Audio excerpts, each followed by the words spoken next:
ప్రతి మోకాలు నొప్పి, ప్రతి అరుగుదలకి సర్జరీ చేసుకుంటూ వెళ్ళలేము.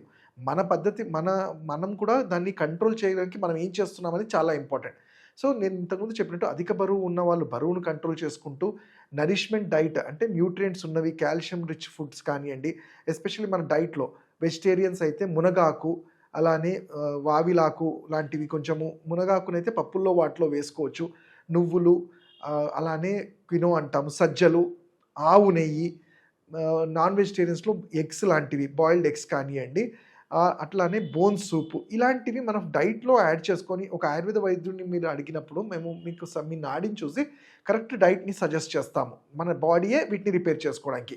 మరి అవాయిడ్ చేసేవి అంటే ఎక్కువ చల్లగాలుల్లో తిరగటము, ఎక్కువసేపు నిలబడడము, అండ్ అలానే హీల్స్, ఆడవాళ్ళు ఎస్పెషల్లీ హీల్స్ లాంటివి వేసుకున్నప్పుడు ఏంటంటే ఈ బ్యాక్ సైడ్ ఆఫ్ ద పాల్పిటల్ అంటే నీ జాయింట్‌లో ఉండే మజిల్ మీద స్ట్రెంత్ బరువు స్ట్రెస్ ఫీల్ అవుతుంది కాబట్టి ఈ హీల్స్ లాంటివి అవాయిడ్ చేయటము, అలానే బరువును ఎలా అయినా కానీ కంట్రోల్ చేసుకోవడం డైట్‌తో, అలానే మెడిసిన్స్, ప్రాపర్ ఎక్సర్సైజ్‌తో.